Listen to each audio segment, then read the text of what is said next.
Hey everybody, welcome back to the Capes Cast podcast. I'm Jeremy. And I'm Ryan. I was about to choke for a second. Shoot.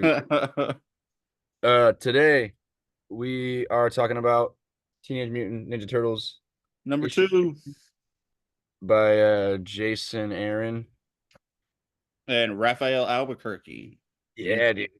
and Raphael Albuquerque's cooking in this, man. This is some good It look. was This is a good looking book, man. it was tight, man. Mm. Who who did the cover? That looks like Albuquerque as well. Is it? Yeah. Is it the artist for the interior doing the cover for each one?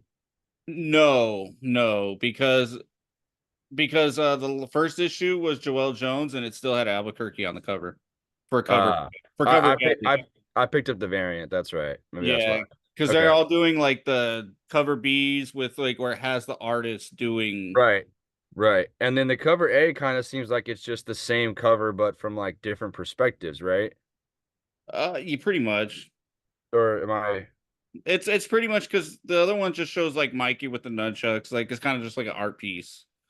Yeah. Let me. This one is kind of more in line with what's happening in the story, where Mikey thinks he's Right. seeing brothers. No, not Mutant Nation. Here. Because if you look at Alpha, that Alpha Teenage Mutant Ninja Turtles Alpha issue, it's only like the first 5 pages that is Donatello's. Gotcha. So Damn, dude. Issue 5 is going to be about Casey. that's cool. Yeah, I mean, he's on the cover. Dude, it's got, yeah, it's Casey's going to be a bad guy? Wouldn't surprise me. I It mean, at says this point, dude, you got to understand there's like 150 issues before this. that is true. That is true. Like Splinter went bad at one point, in this run. Right. And isn't Shredder's granddaughter in charge of everything? Karai, yeah. I believe she's a granddaughter in this run. She's not the daughter in like the Right. and she's the granddaughter. But yeah, pretty much like everybody like everybody's pretty much seen like there we've had an evil Leo where he's been brainwashed already in like the first Right. arcs, and Splinter taking over the foot again and taking over his rightful place, and then getting into it with the kids, with his with the turtles. And so it wouldn't surprise me if they did do a switcheroo on Casey at this point, because they pretty much. Yeah, I mean, this book seems to be like darker in nature, so Yeah, it'll probably be. But yeah, I like, would say that up until at least issue 100, because after that I think it's her name is Sophie Campbell. She took over, and it was more of a, because something to preface this is basically a mutant bomb goes off in a city. So the whole thing's out that mutants are a thing. mhm. So, because it like a mutant bomb blew Right, accidentally it starts mutating city, people and stuff, right? and Or like so there's a whole other, town now of mutants, and they call it like they call them the mutanimals, mutants, but there's like a whole town of them now, and pretty much in those 50 issues where it kind of lost me before Jason Aaron took over, it was pretty much just the turtles taking care of the mutants in that city for the mm, 50 issues. And of course, it brought in Jenica, yeah, Venus, the robotic Venus, DeMilo, and stuff right. like that. Yeah, I But mean, like I have a passing like knowledge of turtles. Like I watched the movies in the '80s, from the right, '80s. I watched the cartoons or whatever. right. But It yeah, kind of just seems like this is a soft reboot, though. It seems like Jason Aaron's being like, you don't need to have read right. everything. Like as long as you kind of know who they are, like somebody like me, basically, like who's familiar with them and has watched like some content, but isn't like hasn't read all the Eastman Laird stuff, didn't read the IDW relaunch, like or anything when they Yeah, went back to the renumbering this like that after. So yeah, I mean it's been fun. I've enjoyed the first two issues, so I'm gonna keep reading it. yeah. I've been following Turtles pretty much forever, as long as I can remember. I've read the Mirage book. I read that weird Image run that they did. Mhm. I've read pretty much everything from the IDW did up to like I think issue like 130 is when it lost me. Which I mean, even then, like to only have to catch up like 20 issues is not Yeah. bad. Yeah, not at all. It's not bad at all. But like I said, I think it was like Sophie Campbell's last issue, and then it went right into Jason Aaron. So it was like Josie Campbell's writing just wasn't for me. It was more Yeah, of like the wholesome slice of life stuff at like, at like the mutant city, which is cool if that's what you're looking for, but I wasn't really that's looking for. not your turtles, right? That's not Yeah, really the brand of turtles you're in for. right. Um, yeah, I like that Mikey went like the movie star route. Yeah. I mean, Um, it fits. It fits. It's either like, what is he gonna be? Like a birthday clown that shows up, like throws parties, or is it gonna be a which will action? like that's kind of seems to be like the theme of these issues is like who are these characters when they're not with their brothers, you know? Right. I mean, Right. and I feel like we've gotten. I'm sure there have been like bits of that in the past. Like you get like when Raph was Night Watcher or whatever. Well, it's Night Watcher, right? Yes. So like when he was Night Watcher originally, like I'm sure like there are like arcs or specific issues that are like focused on them individually, but like I don't know, we're in a spot where like in modern comics where like deconstruction is such a big thing. Right. So like it just seems like Aaron is taking the time to like deconstruct each one and like basically flesh out who they are as an individual without the brothers being around, which I guess cool. I Right. mean, I don't think it necessarily has to be done because we're just coming off another Aaron deconstruction with Punisher. Right. But I think this is more of like a thing of being like, I'm harkening back to the Mirage comics that I Yeah, grew up loving because those Mirage comics had a Leonardo #1, Donatello, yeah, Michelangelo. yeah, So it's just Jason Aaron just trying it to bring back the feeling of yeah. Mirage. I mean, it's working. I mean, this is the first time I've been reading comics for forever, but Yeah, like I didn't even have an interest in reading Turtles when they did the IDW relaunch, in 2000 whatever it was, you know what I mean? yeah, So like I wasn't gonna read this until you said I should check it out, and so I yeah, did. But it's good. I like it. yeah. And I think it's also just like a thing of like you love comic art and the fact that like Jason Yeah. Aaron's like an all-star Yeah, panel. right. And that was definitely the big grab for me because you got like Joel Jones on the first issue, you get Albuquerque in this, you're getting Cliff Chang, and then Chris Burnham. yes, Chris Burnham is the last one. Like it's just like it's a solid cast, man. Yeah, and I think after that, I think he said that Albuquerque's the one that's staying after Oh, those. like he'll be like ongoing Yeah, artist? I believe Nice. so.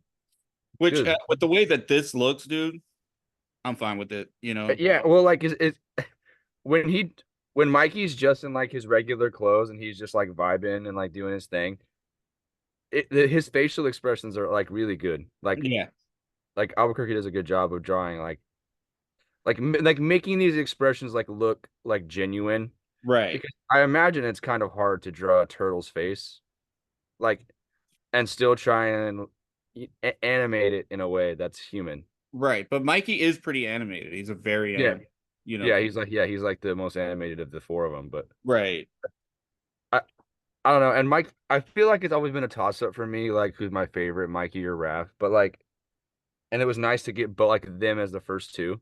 Yeah, Um, I don't know, man. I really liked Mikey. I think I like him more after this issue. I think it's after this issue and Ronin that it just kind of solidifies Yeah, Mikey. and I guess us talking about this and me reading these first two issues is like, damn, I should probably read Rodin. And yeah, because I should it probably. seems like Jason Aaron remembered. Like there was, I think it was in the original Mirage run where Splinter tells Leo, like, "Hey, Mikey is the most talented out of all you guys.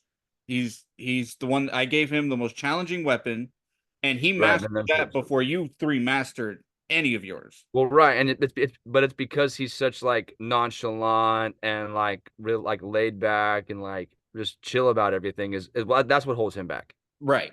Right. He's pretty much the glue to the brothers, right? So without the brothers being around for him to be the glue, Right, he's like the heart of the team. yeah.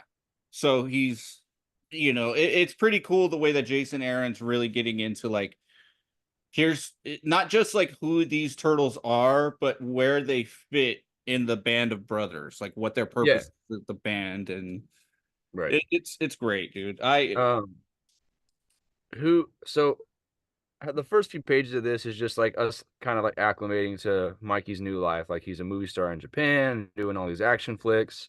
He's going out and hanging out with like the cream of the crop out there, like all of the cool people in Japan. And in He's Hollywood. yeah, in Hollywood, and he's like eating at the best restaurants. You know, he tells this chef that it was the best meal he ever had, but it really wasn't because Right. he's just he just misses his brothers. You know, the best Yeah, meal he you ever get this had is beautiful page where he's like, it's not even close to being the best meal, and it's like, oh yeah. man. Well, right, because for him, like that's all he wants is he just wants to be home with his brothers. You know, like Right. Because remember, they're not really teenagers in this anymore. They're pretty much right, adults. they're like grown. Yeah, Yeah. So they're pretty much taking care of like they were taking care of like the teenager mutants in that, yeah, you know. yeah. And okay, so yeah, Mikey like passes out eating this like this pizza. Who are these guys that like raid his house? It's pretty much like the new Foot. Like pretty much That's kind of what I figured, but they're not. Are they the Foot Clan or are they like another group that's like the Foot Clan? it pretty much says that it's the Foot because pretty much that's what made Raph leave the prison. Because remember, the warden died, and pretty much Raph was doing like pretty much surveillance and security. He was pretty much prison security, but he Because stayed. like he says like right here, I'm trying to find the oh yeah, and he's like, oh yeah, well right, I forgot I'm not a ninja anymore. He says I can't see straight. It feels like I've been drugged. They must have poisoned the pizza. Oh man, come on, that's a new low. And he says I have no idea who they are. Right. So I mean, if they've been out of the game for a little while and the Foot has been kind of like under the radar, Yeah. could Because could be. pretty much, if I remember correctly, in the first issue, Raph says like, "Ah, damn, the Foot's back to it again. I got to go find my," Yeah, right. you Yeah. know. Okay. It probably is them. And it would make sense for new era, new look, new Yeah.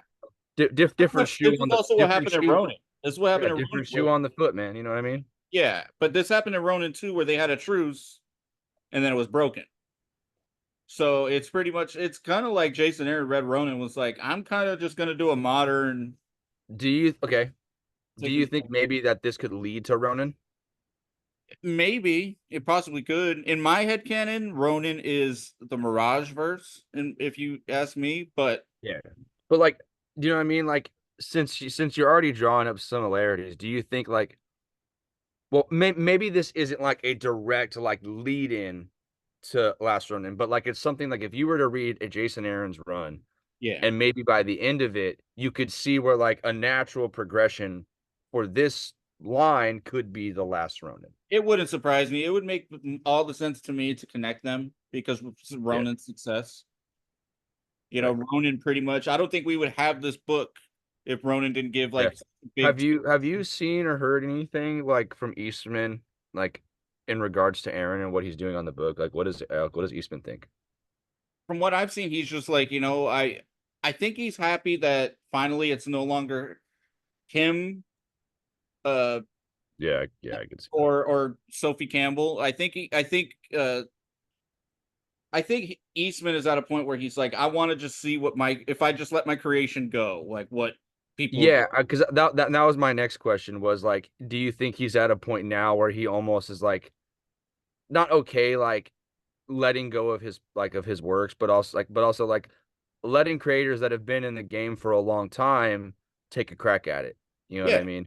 yeah, So like, yeah, I mean obviously because Aaron's writing it, but like it also this seemed more of like a IDW's opportunity to like really relaunch the series and get some traction with big names on it and not just oh, it's Eastman's Turtles with whoever this random writer is that they haven't really done much else that I've never heard of. right. You know? Because if you keep in mind, Peter Laird had a lot to do with Ronin. He doesn't have anything to Yeah. do with this series. Right.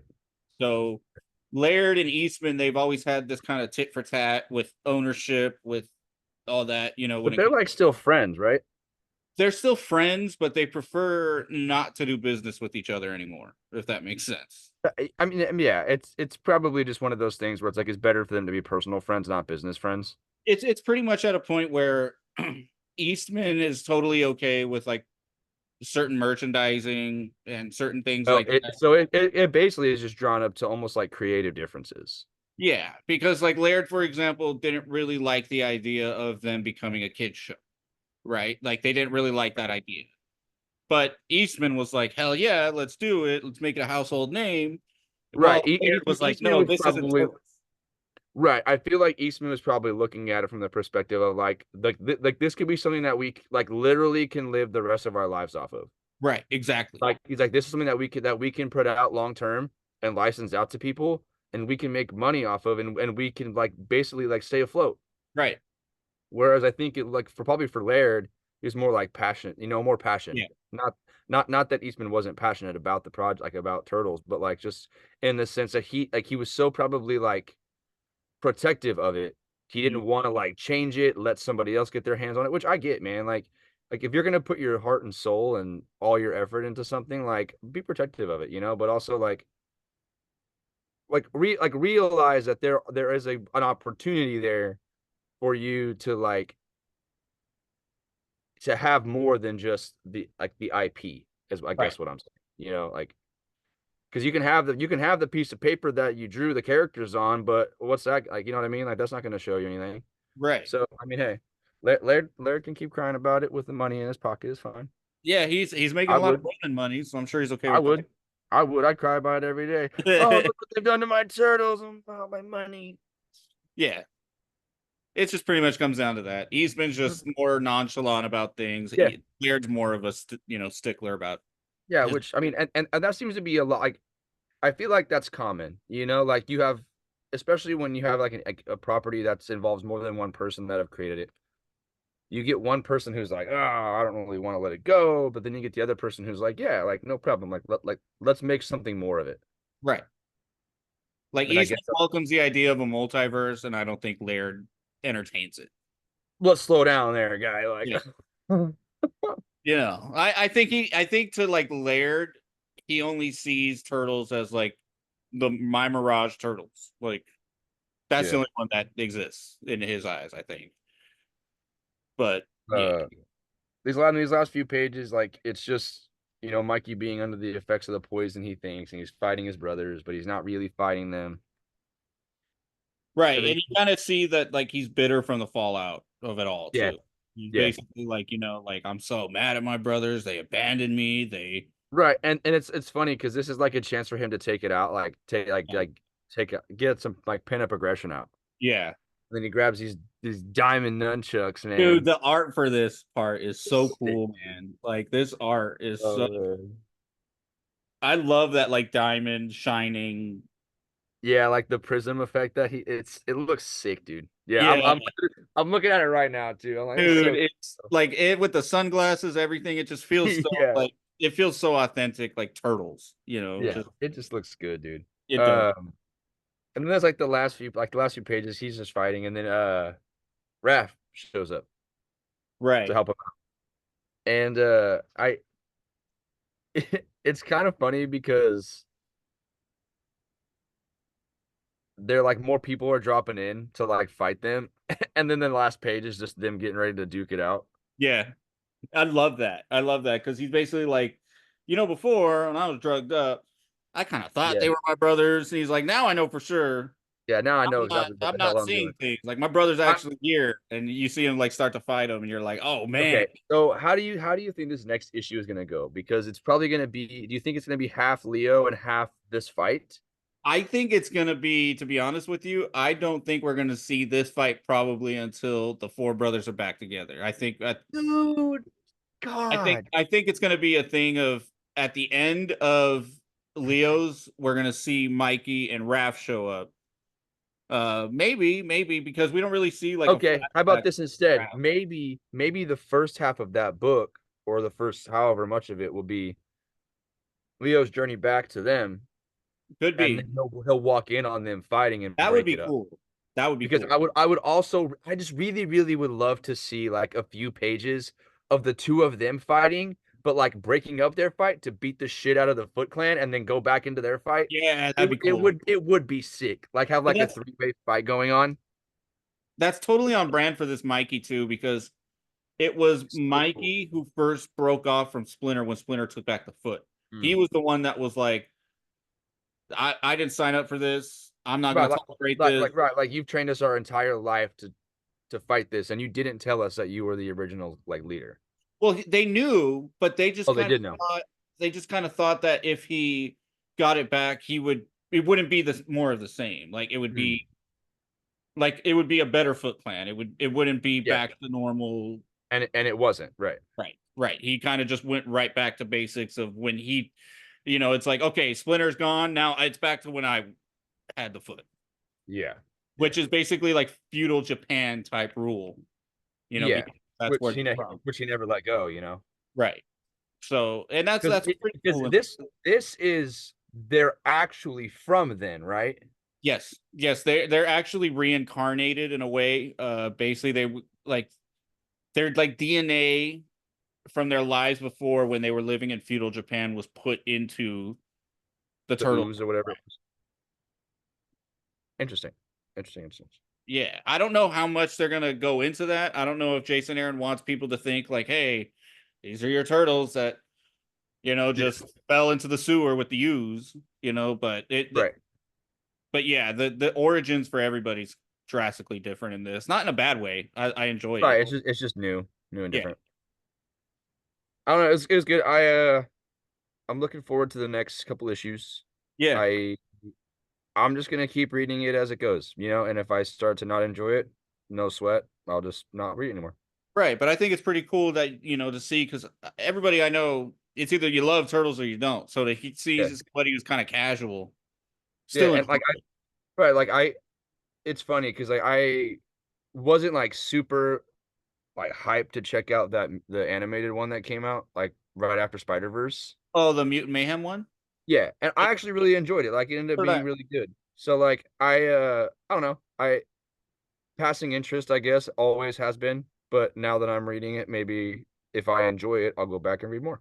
Yeah, because like I said, that IDW runs just it's great, but up until like I would say issue 100s, the Walking Dead Right. I issue. mean, because doesn't Eastman write that first stretch for that too, or no? Yes, it's Eastman and Tom Waltz, or yeah, On Tom art. Waltz. For a while there, Tom Waltz was just writing by himself after Uh, beginning with Eastman, and then how Sophie many Campbell issues took does over from Eastman there. write of the IDW run? 60 or so? Yeah, I would say probably about like 50. I want to say like, Okay, so basically, I would get like a pretty significant portion of Eastman, and then I would just read the Walt stuff and then be done, right? If I felt and then you to, get to the Sophie Campbell stuff, which doesn't really seem it matters much because like yeah. while the mutant city is still going, it seems like Jason's like, okay, I'm taking the Well, turtles. right, which is probably why they just dropped the Mutant Nation book that started this week too. Right. And we also have the Night Watcher book, which is Jenica basically taking care in being the Batman of that mutant city. I mean, it's cool. Like it's nice to see them at least like building towards a universe instead of Right. just like kind of meandering about. Because you get all these side like these spin-off books that don't really do much, Right. you know. So it's cool to see them at least like all have some connectivity. Yeah, and Jenica's the odd one out because she was a human that ended up turning into a Right. Right, because they spliced her DNA or whatever, right? right, pretty much, yeah. And now we have pretty much mutant animals everywhere in a whole city, and so.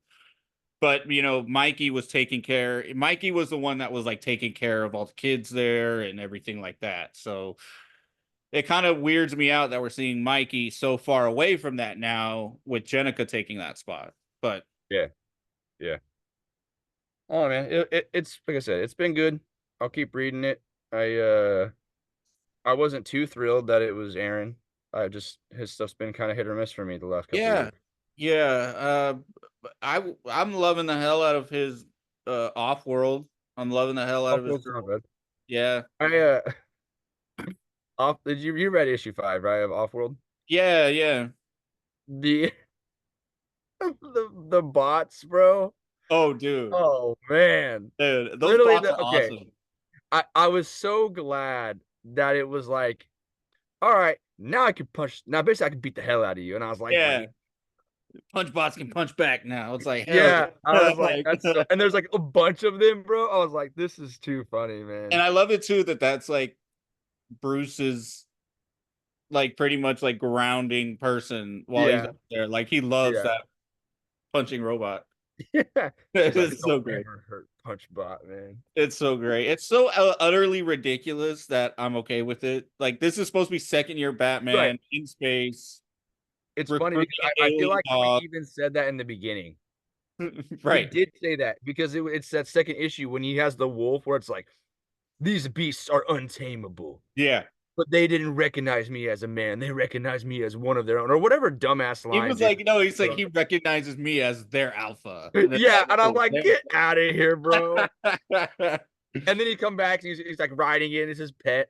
And I'm like, this book is so bad, it's good, bro. It's I mean, when you have Doug Mankey drawing this I too, mean, like all yeah, these right. crazy looking aliens, it's I just just wish the dude could draw in a timely manner because oh, that I book was know. delayed for months, I bro. Like, know. God. I know, man. But It's I so know funny, man, because like I was like really not. I felt it like in my bones. I was like, I'm not going to enjoy this off-world book, but it's so I think it's just so bad that it's good now. yeah. It's just like fun to. It's just stupid fun to read. I miss those type of stories because this basically harkens back to Legends of the Dark Knight, you know, those Yeah, where it was like, hey, just tell a random story that takes place in Batman's early years. And it's like, hey, right, cool. exactly. So the fact that we're getting that from Aaron, but Aaron's just like, I'm going balls to the wall with it. We're going to I'm making Batman to go millions of light years away from Earth and take down aliens and recruit alien dogs and save alien civilizations. Okay, yeah, it's just a trip, dude. You know, I just love Batman. Like a lot of people hate Batman because like he does so much, but it's like I love Batman as a character because he's one of the only characters where you could just put him anywhere. Yeah, You know, like you just put him anywhere and he has to. he has to just like. Well, I think part of that comes from the fact that he's Batman for Yeah. one. And like that's just who he is now is like you put him in any situation, he has to adapt to it or he just isn't Batman. Right. Like that's his superpower is adaptability, I think. 100%. Everybody talks about plot armor now, bro. It's just like that's I mean, that's just a side effect of his superpower, adaptability. Well, I mean, even Waller has him in her database as a metahuman. I As a mean, Batman metahuman, right? should basically be a metahuman with everything he's done, Right. everything he gets away with. Yeah. He fell from the moon. He fell from the moon. I've been trying so hard to get rid of those issues, like the whole failsafe arc. It's so funny. I told a friend of mine, he was like starting to get into comics a little bit. He's like, I like Batman. I'm like, do you want to see Batman fall from the moon? I said, you can buy the whole storyline for I'll give it to you for like $10, bro. He's like, shut up, really? He falls from the moon? I was like, yeah. He's like, that's cool. I said, shut the fuck up. No, it's not. Did you hear It's like not who? cool. Did you hear who gave Zdarsky that idea to do that? Who? He went to Ryan North and Okay, asked. yeah. I was gonna say Ryan Yeah, because you told me this last time we talked about it. yeah, he went to Ryan North and Oh, asked him, like, is there a way that we can get Batman from up here in space at the so moon? funny. Dude, okay, speaking of Ryan North, did you read Fantastic 425, right? Oh, I loved it. It was fantastic. Dude, Probably my favorite oh my. issue. Probably my favorite Oh, issue. yes, thank you. God. Okay, it's like a toss-up between 19, which is that Sue like detective noir issue, Oh, I love that one too. Yeah. and then this one, and then I would The say dinosaur one, man. That the dinosaur. dinosaur one was heat, bro. Yeah. That, Like that, like those three. But like this issue was like it was like tragic, man. yeah, dude. Yeah. And like it's so funny. I'm seeing so much hate about it online. They're like, Johnny, he's with an alien. I'm like, if you read the issue, you would realize they're literally one evolutionary sidestep to humanity. Right. Like that's literally what it was. It was one event billions of years ago that made us an evolutionary offshoot of this. Like, Come on. Like, whatever, Tony like, doesn't smash aliens either. Like, stop this. Like, yeah. Or how about the fact that he was king of the negative zone? right. Like he ruled the negative zone. He's probably bumping nuggies with all of the annihilation wave over there.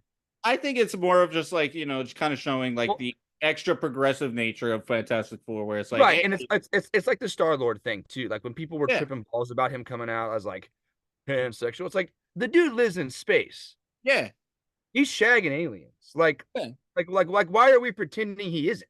right, It's like, oh, he hasn't been on Earth since he was a small boy. Of course he doesn't give a shit about just human women. right, right. Like, Like, yeah, okay, yeah, he had a relationship with Kitty Pryde, great. But before that, what was he doing? Aliens. Like, I love that Crazy. Fantastic Four, and I feel like Ryan North's getting into it well too, where like Fantastic Four should have that like Star Trek level of like progressive, Yes. understanding where Yeah. it's basically like, hey, you're just a species living a life over here. I'm a species living my life over here. We're just Yeah. species living life. So we're not. Yeah. I I also really, really like how he tied together all the Doom stuff. Oh yeah, Like making it so like it's almost like a MacGuffin, but in a way that isn't like shit. You know what yeah, I mean? Because like obviously Doom has access to a higher level of magic than he's ever had before. He puts this dome around Latveria, puts a magic barrier around it. It basically is a I can do all for the meantime.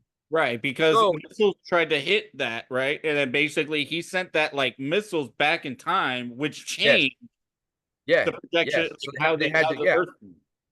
exactly. So like the next book or the next character to interact with that dome, it could be something entirely different. Which will be nice because we're going to see all of these events happening and it's going to circle right back around to World Under Doom. Right. Good shit, dude. I like it. Yeah. I just love that. I'm loving that we're back to the wackiness of Fantastic Four, and Ryan North hasn't left that. That interview I saw of him, I think I sent it to you, but he talks about it. He's like, man, he's like, every month is such a challenge. I got to come up with. He's like, I got to come up with a story. I got to come up with a crazy scientific idea. I got to come up with a twist. I got to come up with character development in it. He's like, it's a thing every month where it's a battle where I got to come up with Something something new, new. dude. But he's like, I love it. He's like, it challenges me every month, and I think he did a perfect job with it in this issue with that Doom thing, with Latveria, with where it's like, hey, we'll just use the backdrop of Doom being Sorcerer Supreme. Yeah. Yeah, it was perfect, man. Yeah, Oh, so you want to talk about Baltimore real quick? yeah, yeah. So I'm going to Baltimore Comic Con this weekend. It's gonna be held sick. Except for I just found out that Mark Wade has canceled due to COVID. Mm, Rip. I had a fat sack of books for Wade. I had probably like 20 books, dude. 20, maybe more. yeah, Whatever. It gives me room to do other signatures and all that jazz. Obviously the main reason I'm even going in the first place is Simonson. yeah, buddy. My Simonson stack. Where are they at? So I mean, it's The what I'm legend. taking is going to be pretty obvious. Like me being who I am. Yeah, your Beta Ray Bill. My Your God, bro. So yeah. Um.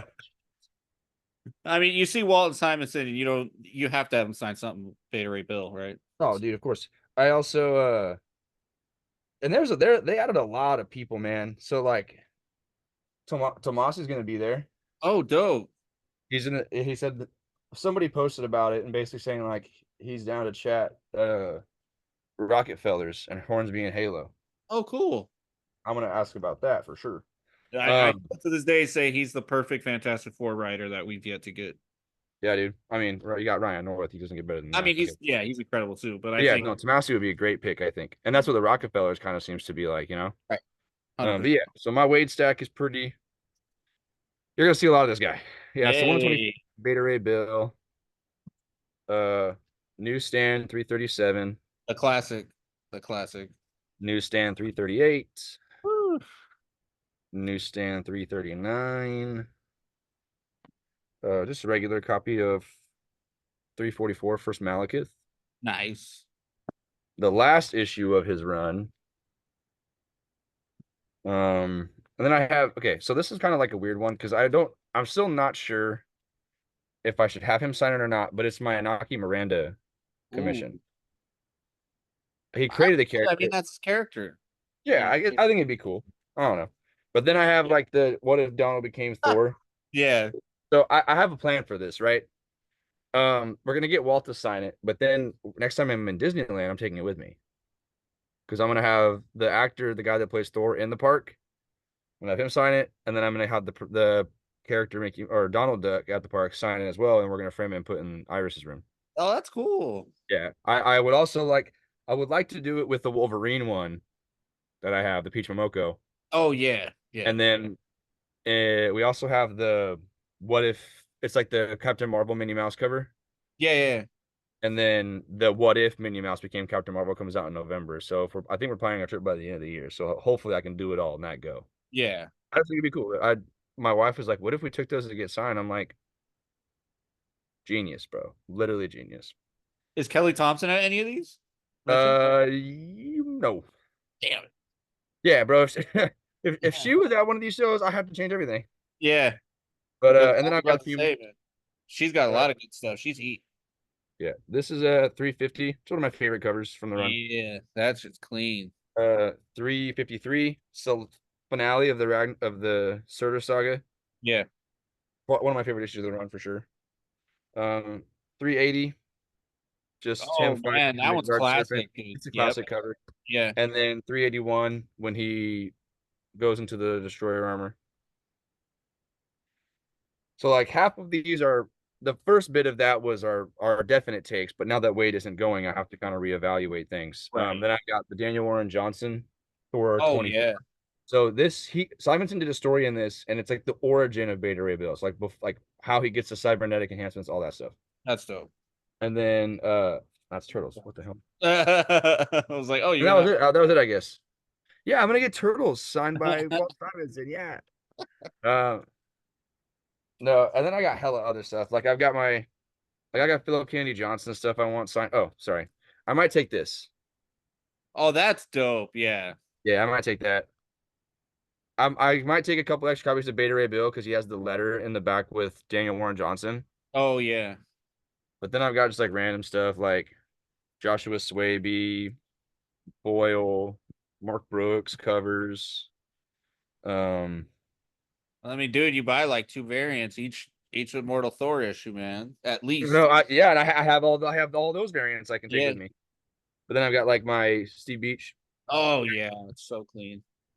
so much, bro. Like Animal Pound Ashcan for Tom King, Helen of Windhorn for Tom King. The writer for this is gonna be there. Ashcan, Philip Kennedy Johnson, bro. Like I've Oh got a million books to take. yeah. So it's gonna be fun though. I'm hella excited. And I think we're about out of time. So the Yeah. next episode will be what I did at Baltimore, I think. Yeah. We'll talk about it All right, guys. Thanks for tuning in. We'll catch you later. later on, Peace. guys.